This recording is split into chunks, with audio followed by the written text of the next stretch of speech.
বাংলাদেশের সেরা রাশারের কথা যদি বলা হয় না, আরএসকে ব্লেড আর টপ ওয়ান শুভর নামটা না সবার প্রথমে থাকবে। কেননা তাদের আইকিউ, মুভমেন্ট স্পিড আর গেম সেন্স এতটা খতরনাক, একাই কিন্তু একটা স্কোয়াডকে ওয়াইপ আউট করার ক্ষমতা রাখে। তবে তাদের মতন কিন্তু আরো অনেক ভয়ঙ্কর রাশার আছে, কিন্তু তারা আজ অতটা হাইলাইট না।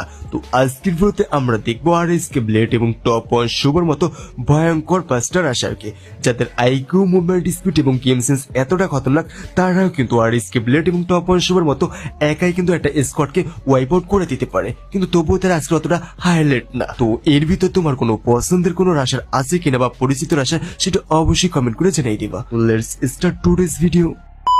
নাম্বার 5 ডেঞ্জারাস রাশারটা হয়েছে ইলডান নাইট লেগেসি রাশার ইকেএল রাফিম। এই প্লেয়ারটা কিন্তু অনেক আগে থেকে কিন্তু হাইলাইট একটা প্লেয়ার।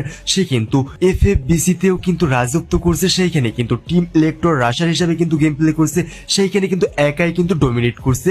তাছাড়া কিন্তু বর্তমান সময়ে চলমান রোড টু গ্লোরি গেটওয়ে টুর্নামেন্টে বানি 3-4 এর টিমে কিন্তু সেরা পারফরমেন্স করতেছে। এই প্লেয়ারটা অনেক পুরাতন একটা রাশার হওয়ার কারণে কিন্তু আইকিউ কিন্তু অনেক বেশি, তাছাড়া পাশাপাশি মুভমেন্ট স্পিড অনেক খতরনাক হওয়ার কারণে কিন্তু একাই কিন্তু একটা স্কোয়াডকে কিন্তু ওয়াইপ আউট করে দেওয়ার মতো ক্ষমতা রাখে। guys, Zara the Beast. Rexy knocks down the assassin. Hamla করে পিছে থেকে Rafim with a shot connection. Zara point blank to jump over Zara take down for Rafim and counter attack. Oh my god! Double triple take down from Rafim, my boy.